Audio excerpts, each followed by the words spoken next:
My name's Dana Harris-Seeger. Welcome to my studio at Visual Philosophy.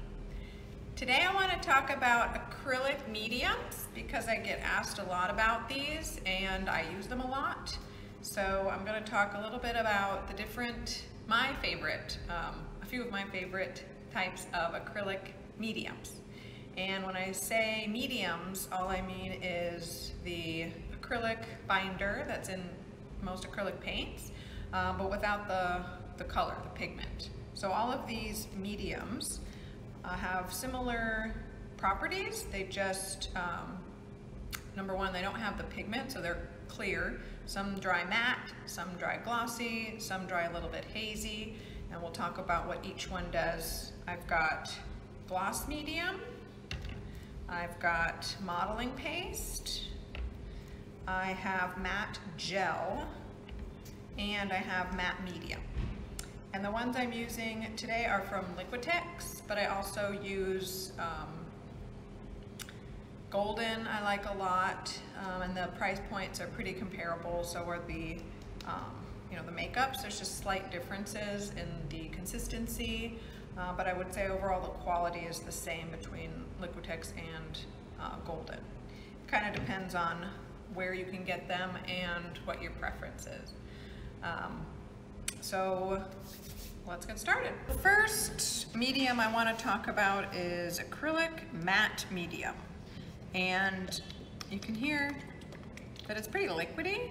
The Liquitex I find is a little bit less viscous than the Golden matte medium, but it's designed to thin your acrylic paint like this, making it more transparent, but unlike adding water, it doesn't get looser. So the body of the paint stays just like it is when the acrylic comes out of the tube, but it just makes it more transparent. So it's like adding clear ink.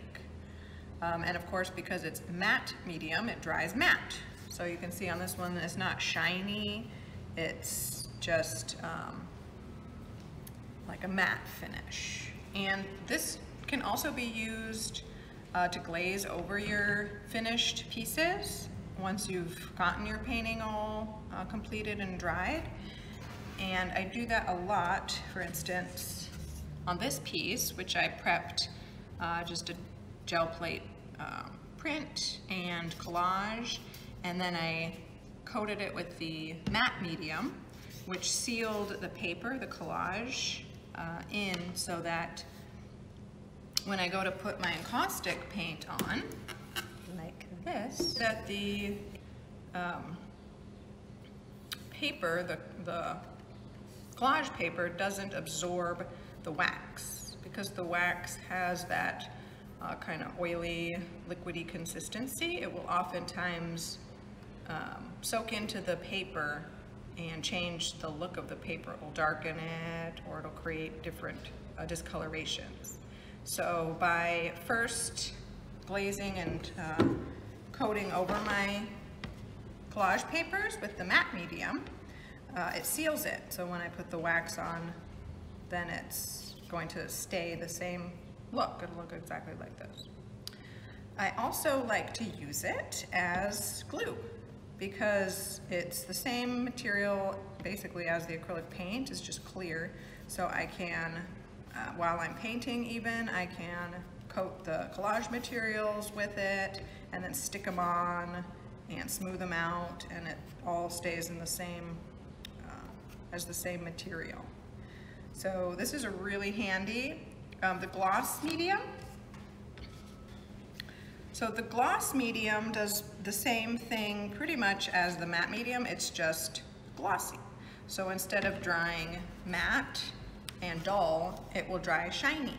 So if you wanted to, say, finish your painting, but you didn't want it to have a matte consistency, you had some shiny parts and you wanted them all to be shiny, then you could use the gloss medium as a glaze or a varnish over the top of your acrylic paintings. That again will seal in all the collage elements and it'll make it all the same glossy look. I also like to use the gloss medium.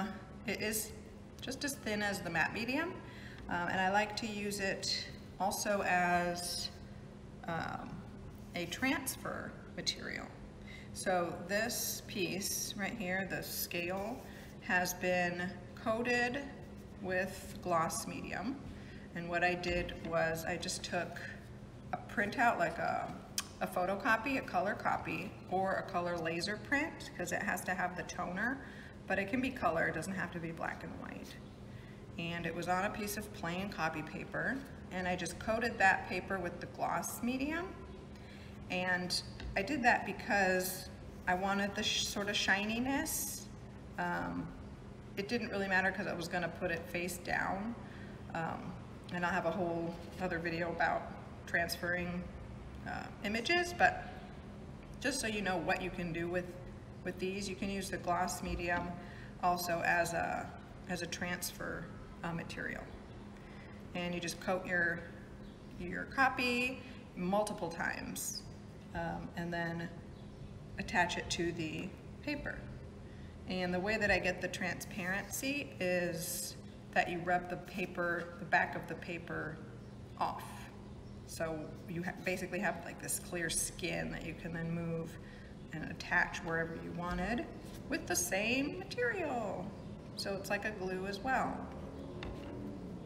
Now, if you use the either gloss or matte medium to do any transfers, it does take a lot because these are pretty thin, so they're a lot less viscous than something like a gel, like a matte gel medium. And the gel, I'll just show you, is, I mean, I could hold it upside down, and it stays, right? So it's super viscous, and it's the same, again, the same materials, the same binders as in the acrylic paint. It just has a lot more of the thickening agents. So it increases the thicknesses in your paints if you wanted to achieve like more of a kind of a soft, hazy, thick finish like this and be able to scratch into it. Then the matte gel is really good because it leaves that very soft matte look, but it also makes the paint more translucent. You can use it just straight out of the can to make textures, and that will be totally transparent. Or you can mix it with the acrylic paint and use it more as an impasto material. But this is really good also for doing your transfers because you don't have to add as many coats.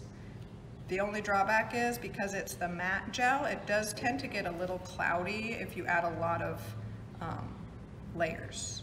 So just be aware of that the gloss medium will dry totally clear, crystal clear, but a little bit shiny.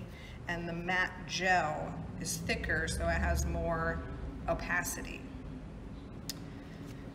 And then one more that I wanted to talk about, which you can mix with your acrylic paints, and is called the modeling paste. And this is even more viscous. It's like almost like, you know, cement or something that's has a lot of body. It's even got even more body than the gesso, I would say, which is kind of more like a gel. If you've ever used acrylic gesso, it's white, matte, and it is a pretty heavy consistency. But the modeling paste will dry even thicker, and you'll be able to see all kinds of nice brush strokes. Everything that you put down will dry exactly as you laid it down. You can do the same kind of scratching. It gets very textural. So you can build up a lot of really nice textures with this. I added the modeling paste to the acrylic paint. So in this case, there's a lot of pigment in here so you can see the color. But if you did it, you know, just using the paste and did it as a kind of a glaze over it, then you can get these sort of textures that then you can scumble over with acrylic paint once they're dry. I mean, the really great thing about acrylic mediums is that they dry very fast. There are a couple mediums that are called extenders or retarders, and those are designed to extend the drying time of acrylic paint.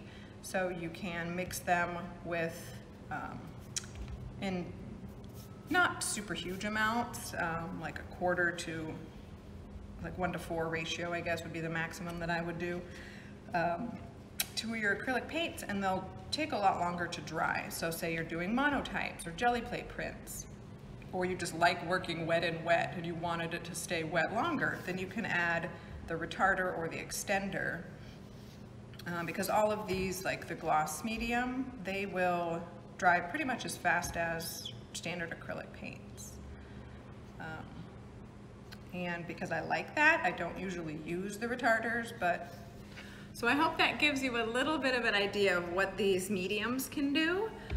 There are many more mediums out there, but you know, the brand name doesn't really make a difference. They all have their own modeling paste, their own gel and matte medium that perform pretty much the same. It's just the brand that you like, or the, you know, the cost that you feel comfortable with. And you know, if you experiment with something and you find out something new, let me know. Another great thing about these brands is that they have great resources. So, you know, you can go on their websites and they have tutorials on what exactly these things do in different degrees, you know, charts of how much you add per, you know, ratio for the paint and what that looks like and how it dries. But that's just a little bit of how I use them, and I hope that helps.